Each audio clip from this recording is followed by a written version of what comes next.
Hey guys, it's Justine, and if you hear laughing and playing in the background, it's my children.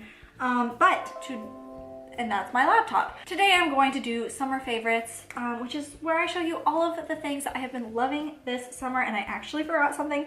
Let me go get it. So the thing that I forgot that I just went and grabbed is just, oh my gosh, stop freaking making noise. My laptop is on because I have also something on my laptop that I want to talk about.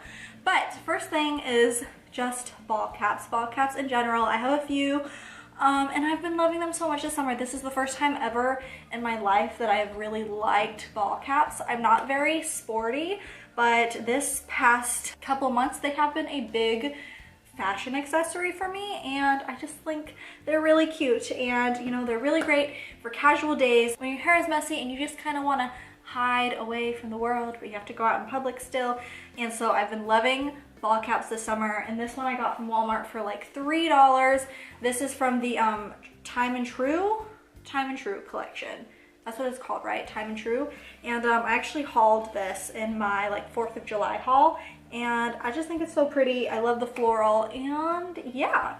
So another thing, also a fashion thing, also from Walmart, are these sunglasses. And these are actually my daughter's. I talked about these in a vlog, but long story short, we were at Walmart. My daughter was throwing a tantrum while we were in line checking out, so I just handed her these sunglasses just to get her to calm down, and I ended up buying them, and I also got my son a pair, but I love them. They are too big for her because she's only a year old, so I've been wearing them, but they are so nice. Like, the style is not totally my style. I personally prefer like cat eye sunglasses. I have a mirror right here because I just did my makeup, and these are more like, I don't know, they're just not really me, but they offer such great sun protection. I don't know if they're technically polarized, but they are 100% UV protection, and they just offer really great protection when you're outside. I don't have any sunglasses that work as great as these do, and they were only $2.50, and like, I have some expensive sunglasses and they still don't work as great as these. And so I've been wearing these a lot, and I do like the color. I like the hot pink. It's kind of like translucent, and then they have like the mirror, the rosy mirror sunglass right here, but you know, they're not my normal thing. They're a little different for me. So there is that for that. And then last thing, also a fashion thing, also from Walmart. I've been shopping a lot at Walmart this past summer, but these slides, and I've talked about them in a few videos. I have them in 2 other colors. They're only like $8 each, but they are so comfortable. And what I actually just recently realized is they're like a copycat of Fenty slides from Adidas, which I didn't know when I got them. I just got them because I was like, hey, I've been wanting a pair of slides. These are $8. They're really cute and they are so comfortable, but also kind of cool that they look like the Fenty slides. But anyways, I have been wearing these. I've been wearing these nonstop all summer long. I love, love, love them. And yeah, like I said, I also have them in black and pink, and I've just been switching them out just based on what outfit I've been wearing. So those are my 3 like fashion items, but I also have a fitness item, and it is this jump rope. I got this off Amazon. It's a very inexpensive jump rope, but this has been like my go-to for working out, is jump roping. What I love about this jump rope is, one, the like wire. These are the jump ropes that we used to have in like elementary school. Did you guys ever do like jump rope for heart when you were in elementary school? Does anyone else have like experiences and memories of jump rope for heart? And these are the jump ropes that they used to give you for jump rope for heart, and well, they're similar to the ones. They're not the exact same, but they have like the same material, the same rope, and these are, in my opinion, like the best jump ropes in the world. And so I got these, and one thing that I like in particular about these is that you can shorten them to like your length. So I'm really short. The jump rope that I had before this was really hard to use because you could adjust the length on it, but it would always end up like coming undone, and it was awful. But these are really easy to adjust the length, and so I will link it down below. I got it off Amazon. I love it, and this has been like my way of working out recently. One other favorite I have is this book. I'm looking at my laptop right now to read it off. but it is called When You're Ready by J.L. Berg, and it's like a romance novel. I don't want to give too much away. It's about this woman who is widowed. She's in like her late 20s. She has a child and she finds love again. And it is just such a romantic book. And the reason that I love this book is part of a series, but the reason that I love this book in particular is because it's like a drama-free romance. And you know, as much as I love books like 50 Shades of Grey and the Crossfire series,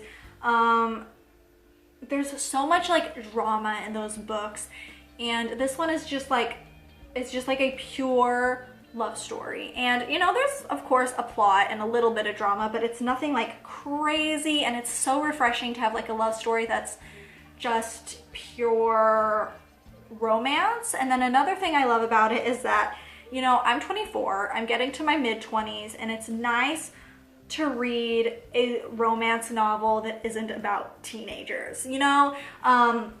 Like I said, this book is a part of a series, and all the books in the series are about women who are like in their late 20s, I said series, and Siri thought I was saying Siri, and my phone went off. But anyways, like I was saying, it's so refreshing to read a book about women who are like in their late 20s to mid 30s, and it's just so much more relatable for me personally than reading something like a romance between like teenagers. And something that I've noticed is my favorite genre of books right now is romance novels, and it's kind of hard to find romance novels about people that aren't in like college. I feel like most of the books that I've been reading are about people that are like in their late teens, like 18, 19, early 20s.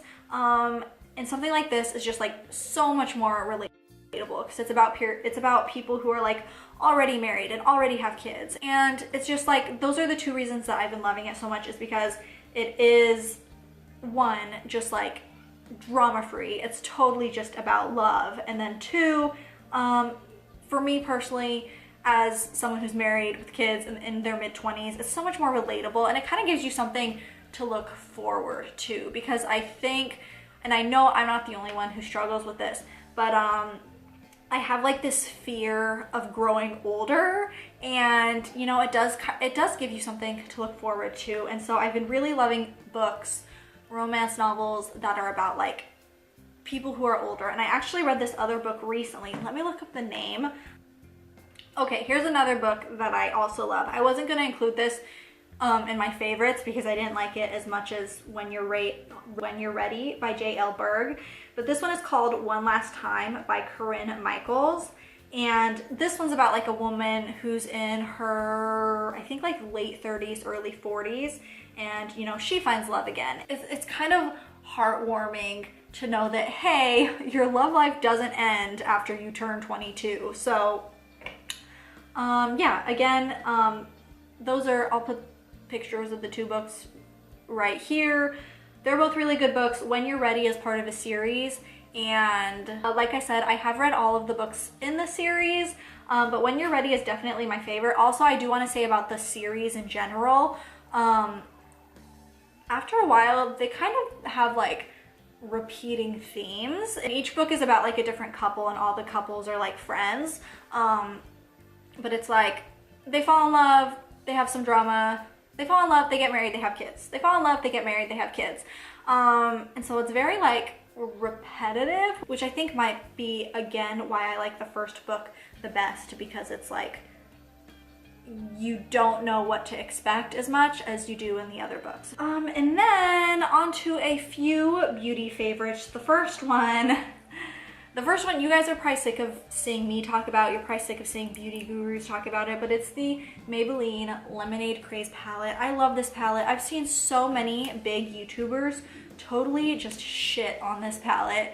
A lot of people hate it. I've seen a lot of people saying that there's a lot of fallout, that it's not blendable, that there's not a lot of pigment, but that has not been my experience at all. Actually, there is fallout and some of the shades are not like amazingly pigmented, but they are buildable. But I love this palette, and maybe it's because I don't have a lot of high-end palettes. Like I have a Too Faced palette, I have a Tarte palette, but those are really my only two higher-end palettes. And so I've been loving this. Maybe my standards are just low since I'm not like a beauty guru, but I love this palette so much. I love the colors, and some of them are a little hard to work with. There is a lot of fallout, and the metallics in particular are a little hard to pick up on the brush. I do have to use my fingers pretty often, but other than that, I really, really love this palette. I've been using it, like, I mean, honestly, this is the only palette I've been using this summer because I use it for my colorful looks and I use it for my more neutral looks. I've been doing a lot of get ready with me's with this palette. I keep taking it personally when I see big YouTubers shit on it because I love it so much. I know I shouldn't because everyone has their own opinions and everyone has different standards, and it's not like I made this palette and put it together myself, but I love this baby. I just love it. So that is my experience with the Lemonade Craze palette. And then something else that I've been loving are BB creams, which I've never liked BB creams in my entire life. Like my entire life, I was like, why would you use a BB cream when you can use a foundation and get better coverage? But this summer, I started using some BB creams. This one I purchased a while ago. I got one of these in a subscription box. One was a free sample, and I have a few more somewhere because I always get BB creams in subscription boxes, but I never use them because I always just opt for a foundation. But this summer I've started using BB creams and now I'm obsessed. And the reason is even though they don't offer that full coverage, they are so much lighter and more comfortable on your face. And also I have really dry skin, and something that I've noticed with foundation is that when I do a full coverage look, it easily starts like flaking off and looking cakey, and it just doesn't look very good. But with BB creams, it doesn't look as bad. Like my makeup doesn't look as cakey, and even today I'm using a BB cream and it still looks like a decent amount of coverage. It covers everything that I need it to cover, and since I don't have super problematic skin, I've started to realize that I don't need a full coverage foundation. Like a BB cream is just fine for the amount of coverage I need, and I've switched over. I haven't used foundation in a while because I've just been loving my BB creams. So that is that. And then I have one more favorite for this month. I don't have a lot of favorites compared to past videos, but my last favorite for not just this month, this season, is this Milk Makeup Blur Stick. I've had this since February but haven't used it. But I've been using this as a primer, and as far as like primers go, I still do put a silicone primer or a moisturizing primer on top of it because I just don't feel like this does the greatest job at like really making my makeup stick. But this is amazing at like filling your pores and just making them totally disappear. Like the first time I used this, I was just like in awe at how you just rub it on your face and your pores literally just disappear, because it just does such a good job at like filling and covering your pores. Like I said, as far as like making your makeup stick, not the greatest. It's not like the type of primer to make your makeup stick. It's the type of primer to make your pores, to fill your pores. And usually I go for like a sticky primer, but this is really great at filling pores. Like I said, I usually put something on top of it. But that is it for my summer favorites, you guys. I feel like I'm really bad at wrapping up videos, but that is it for today's video. I hope you enjoyed, and as always, thank you so much for watching. Bye, guys.